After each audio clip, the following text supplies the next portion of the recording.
tardes, qué gusto volver a encontrarnos.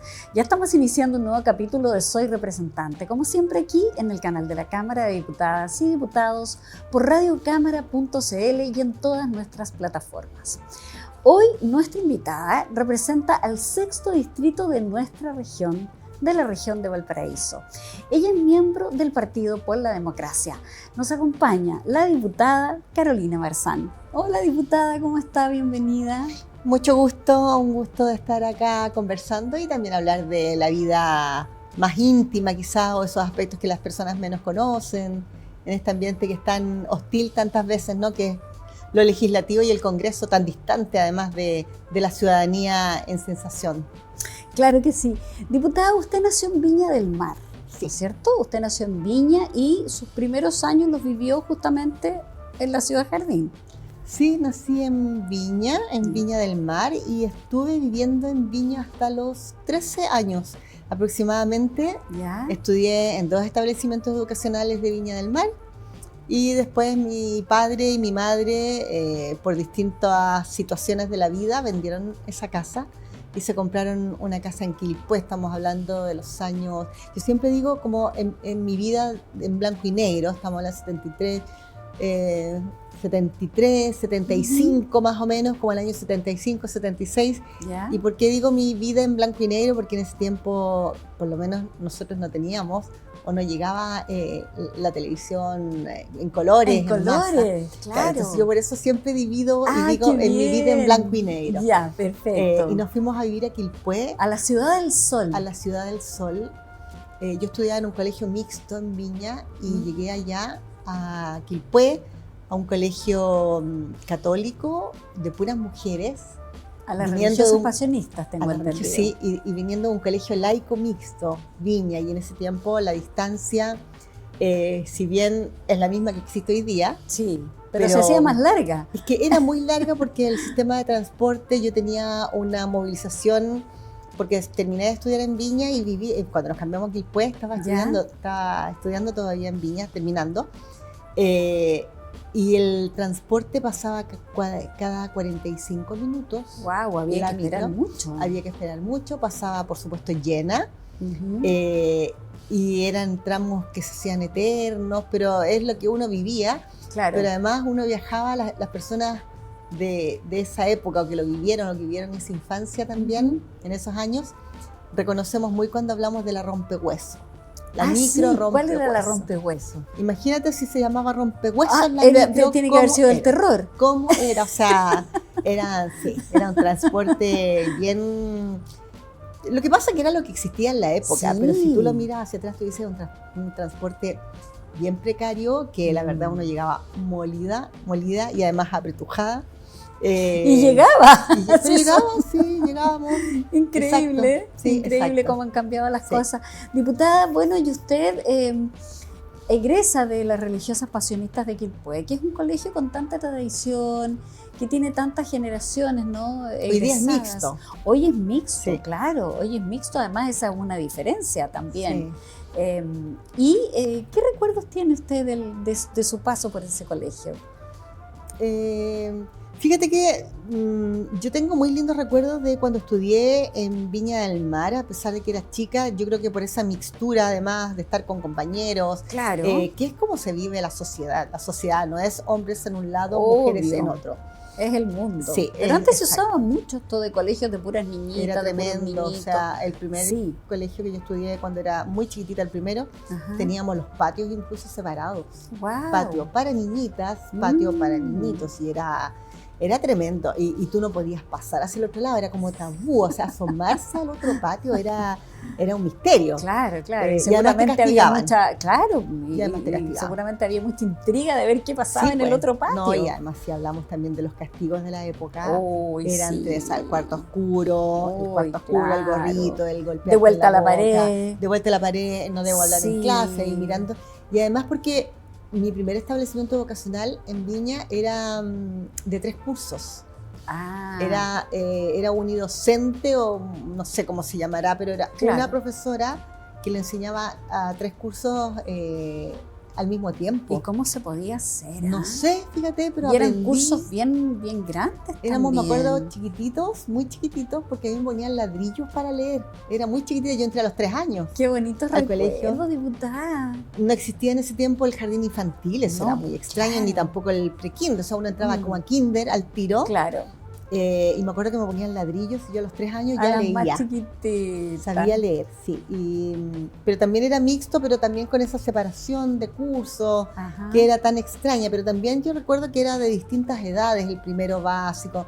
No era esa cosa uniforme que hay hoy día, que es 6 años cumplidos en marzo, y yo encuentro que tú uniforma en circunstancia que la madurez de los niños, de las niñas, no tiene que ver necesariamente la madurez emocional o de aprendizaje con la edad. Porque aunque falte un día, si no tiene la edad, tiene que repetir el curso o entrar a un curso más bajo. Oiga, entonces, pero en relación, como para cerrar lo que decías tú, el cambio fue muy brusco en esa época. Me imagino. Fue muy brusco, era muy distante, era estar muy lejos de donde yo había nacido, pero era por esas sensaciones de distancia, de poca conectividad, no existían, no pensaban existir ni celulares ni computadores. No, nada. Entonces, al principio costó mucho adaptarme. Me imagino, claro, para una niña también de esa edad. Y cuando usted termina la enseñanza media, ingresa a la Universidad de Chile a estudiar artes, convención en teatro. Exacto. ¿Por qué? Yo en realidad entré a estudiar el ramo de actuación porque la carrera duraba 3 años, pero el año que yo ingresé había cambiado la malla curricular y se había extendido un año más, lo que te permitía salir con el grado de licenciada en arte, convención en teatro. Fantástico. Yo descubrí mi vocación o el amor al teatro en el colegio. Yo creo que eso es lo que más recuerdo de las pasionistas. Ya, ¿usted participaba en los actos, en la... ¿Sabes qué? Más que participar en los actos así formales, que me gustaba mucho participar cuando se formó un grupo de teatro. Ya. A mí me gustaba mucho, pero no sabía cómo era la técnica vocal, desconocía. Y mi primera incursión fue bien frustrante. ¿Por qué? Fue muy frustrante porque yo me acuerdo que escuchaba que decían, no se escucha, habla más fuerte, y yo no sabía cómo en ese tiempo se proyectaba la voz. No sabía, no tenía idea. Claro. Y al poco tiempo, nuestro curso como que lideró, digamos en el curso que yo estaba, junto con otras compañeras y profesores, un festival que se hizo, que a mí me marcó mucho, que se llamaba Arte Cristo, y que reunía literatura, pintura, teatro y música, y duraba una semana completa. ¡Qué bonita actividad! Muy inédita, y me acuerdo que ahí participaban de toda la región establecimientos educacionales, y ahí yo vi a un grupo de teatro, recuerdo, de uno que era de puros hombres, otro de puras mujeres, y me acuerdo que los empecé a observar cómo hablaban, y curiosamente ellos tenían profesor de teatro, profesor y profesora. Ya. Claramente les enseñaban la técnica. Yo hoy día lo digo con palabras, digamos, con las menciones correctas, la expresión no sabía. O sea, sobre todo el tema vocal, que era un tema que a mí me llamaba mucho la atención. Y me acuerdo que yo las vi, ganaron el primer lugar este grupo con la obra El Principito, lo recuerdo siempre, y me llamaba mucho la atención y yo sentí una cosa como, no sé, muy, muy visceral. Sentí en ese momento al verlas que como que había aprendido a proyectar la voz de solo mirarlas, cómo apoyaban el diafragma, cómo, no sé, las respiraciones. Se notaba que las chicas, las niñas, tenían esa técnica aprendida. Claro que sí. Y ahí como que me cambió el switch de la comunicación y empezamos a hacer obras de teatro con mi curso. Había una compañera que escribía, hacíamos como teatro colectivo, y fue una muy linda experiencia. Y en segundo medio yo dije, esto es lo que me gusta, eso es lo que quiero hacer. Contra viento y marea. El primer año yo postulé y no quedé en Santiago. Y yo creo que fue la mejor enseñanza que me puede haber entregado la vida, haber rechazado la primera postulación, porque me hizo madurar mucho. Ya. mucho porque lloré, yo creo que las lágrimas así, Claro, porque era lo que usted deseaba Inllorables. con todo su alma. Sí, pero yo siento que fue una muy buena lección y un llamado de atención porque tiene que ver con algo que aprendí, digamos, para el resto del tiempo. O sea, yo me sentía muy confiada de que iba a quedar y creo Ya. que no me preparé, ni mentalmente, que es muy importante, espiritualmente también. Claro que sí. Más allá de que tú pudieras o no tener ciertas habilidades, tú tienes que estar preparado, concentrado, enfocado y tener disciplina. Y yo en ese tiempo, claro, me faltaba esa formación. Y Claro. creo que fue un remesón tan grande Sí, que... porque además es un cambio, salir del colegio, entrar a la universidad, Sí.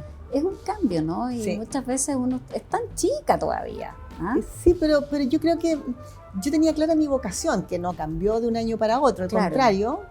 De hecho, usted ahí fue perseverante. Sí, sí.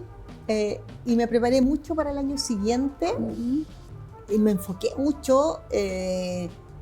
Las pruebas que uno daba, la prueba de aptitud académica en ese tiempo, me preparé sola, muchos facsímiles, leía mucho, andaba con un diccionario debajo del brazo, sinónimos y Estudió, pero antónimos. día y noche. Mucho. Me fue bien el año anterior, también me ha ido bien, pero había que dar una prueba especial. Claro. Para estudiar teatro tienes que dar una prueba especial. Como música, como Exacto. tantas carreras, ¿no? Y di la prueba especial en la Chile, en Santiago, en la Universidad de Chile, pero también di la prueba especial acá en la UPLA en música. Y quedé. Ya. Y quedó. Yo amo las artes en general, la música me apasiona y fue tremendo decidir porque quedé en música en muy buena postulación, digamos. Ya. Y quedé en teatro también, muy bien. Qué momento de decisión. Sí, ¿Ah? pero decidí estudiar teatro. Creo que además es una disciplina donde se puede incorporar todas las otras artes, todas. Donde la verdad es que la sensación de estar en un escenario, de trabajar con actores y actrices profesionales, con tus pares, que se extraña mucho, Sí. es vibrante. Y si yo tuviera que volver no sé, por la vida hacia atrás, creo que esa decisión no la habría cambiado nunca, porque fue finalmente el teatro lo que me encaminó hacia la vida política también. Claro, me imagino. Oiga, diputada, ¿y cuál fue su primer trabajo cuando terminó la universidad? Es que yo empecé a trabajar de manera profesional en segundo año de universidad. Ah, perfecto. Mi primera obra de teatro, nosotros éramos estudiantes y el profesor nuestro, Sergio Aguirre, que en paz descanse, Sergio murió muy joven, Sí. era protagonista de una obra que se llamaba El Guerrero de la Paz. Ya. Y el autor era Fernando de Besa.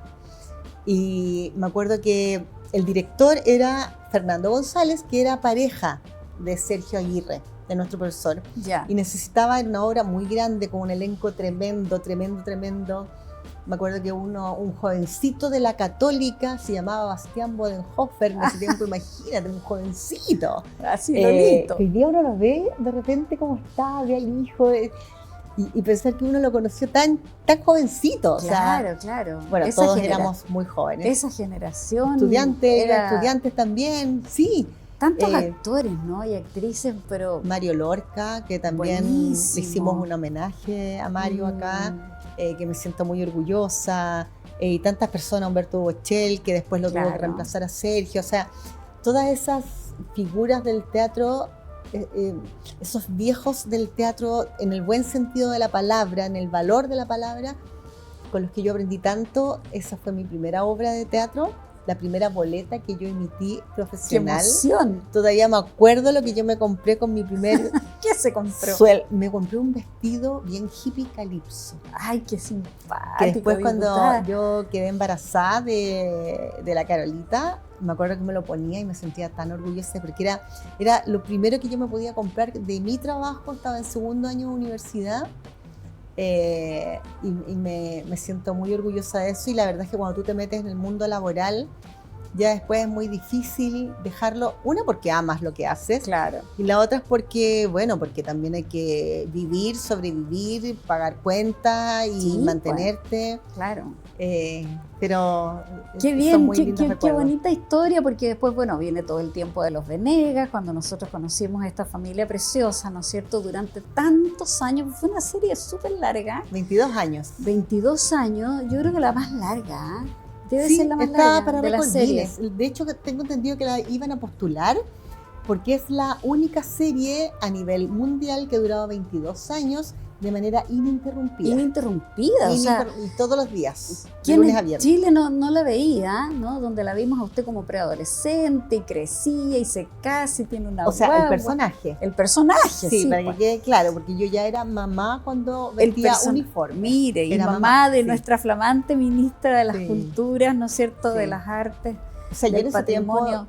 hacía una chica de 14 años. Claro, pero Pero yo ya era mamá, mayor, yo era sí, más grande, era- claro, Ya pero había se egresado de la veía universidad. súper jovencita ahí. ¿Ah? Oiga, Sí. diputada, ¿y cuándo parte su carrera política? ¿Cuándo se da cuenta que también la política es importante para usted?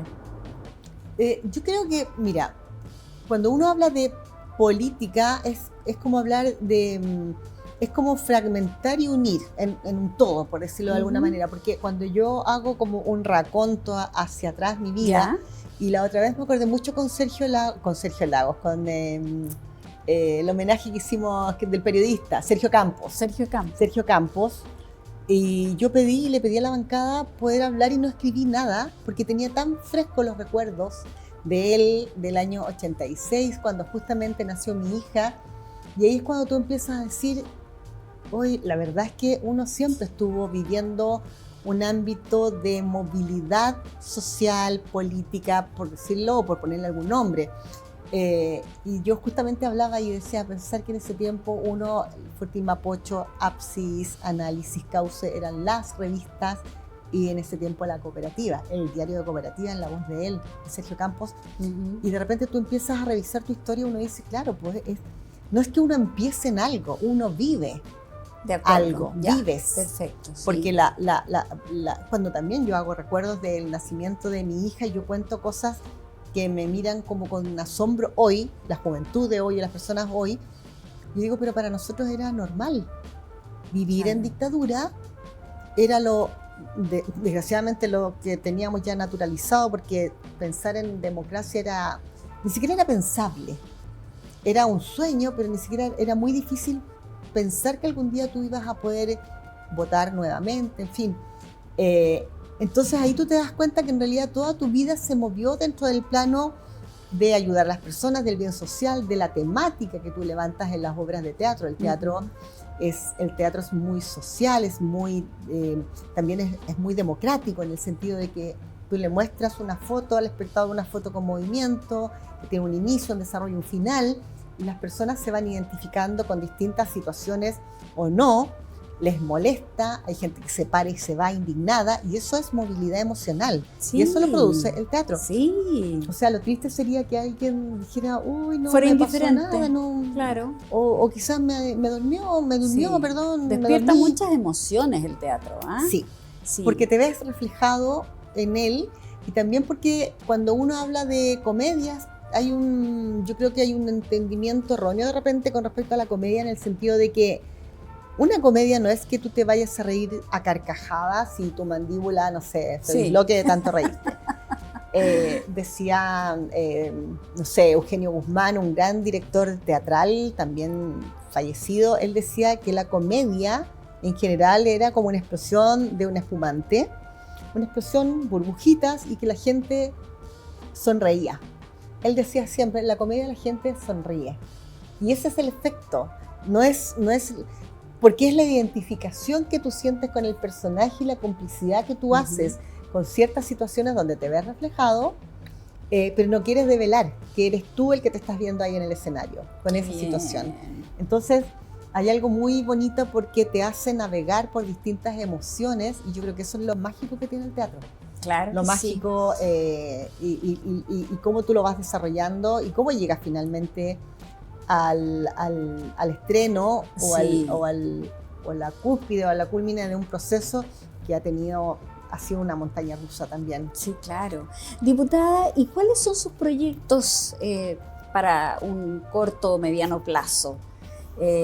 ¿Quiere seguir en el próximo periodo parlamentario? ¿Cuál es su idea? Mira, es sabido, y eso lo he dicho a la prensa, de que tengo el ideario de poder postularme al Senado. Ya.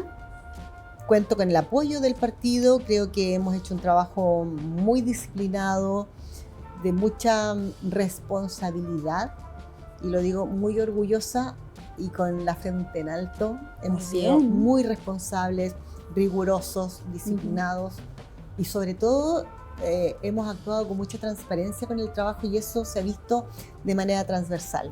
Qué bueno. Ahora, hay cosas obviamente que se pueden criticar de distinta índole, el pensamiento político, o que de repente, no sé, siempre tenemos aspectos débiles o expuestos a la crítica, y eso es muy válido y también se recibe muy bien porque uno va fortaleciéndose. Creo que el tiempo, como tú decías al inicio, conversamos, se pasa tan rápido. Sí, pues. Ya pasaron 4 años, siento que hay temas por terminar, hago la lista, y hay proyectos míos que están en el Senado, proyectos de ley, permiso para las dirigentes y dirigentes de APR en caso de emergencia, hay que ir para allá, que se tramite luego, son urgentes, son demandas territoriales. Logramos avanzar con la ley de autismo hoy día, que es una moción parlamentaria que se transformó en un programa de gobierno por el apoyo del actual gobierno, que estuvo igual ha tenido muchos avatares y situaciones en el camino que estamos fiscalizando, pero yo creo que es avanzar con los proyectos que tenemos y que son demandas ciudadanas, voto con foto, ahora que estamos cercanos a un plebiscito, claro, a una primaria presidencial que acaba de pasar, y a las que se vienen. ¿Por qué es tan importante la inclusión real en nuestro país? Que yo siento que nuestro país está tan lejos de tener una cultura, una educación y un pensamiento genuino de inclusión con respecto a las personas adultas mayores, las personas con discapacidad, las personas que tienen problemas de analfabetismo en nuestro país, que existen y de las que no se habla. Sí. Ojo, porque yo muchas veces escucho que dicen no existen personas analfabetas en nuestro país. Sí, existen personas en nuestro país que pasan hambre, y hambre por falta de alimentos, no porque se les pasó el día y no comieron nada, por falta de alimentos. Entonces tenemos que, y por otro lado, proyectos de ley que no se ponen en tabla, que podrían erradicar el hambre, que hoy día están en comisiones y que con voluntad del Ejecutivo podrían avanzar y erradicarse, pero hay temáticas que no son siempre, yo digo, de portada, o donde no se aplica quizás la creatividad para decir, oye, lo podemos implementar en un sector, quizás partamos por algo. Los cambios se hacen así, de a poco, ¿ya? Pero nosotros perseveramos en nuestro trabajo, colectivo o individual. Siempre es ideal trabajarlo en grupo. Exacto. Pero la verdad es que yo siempre digo, acá no nos podemos detener porque esto es un tren rápido o un tren bala.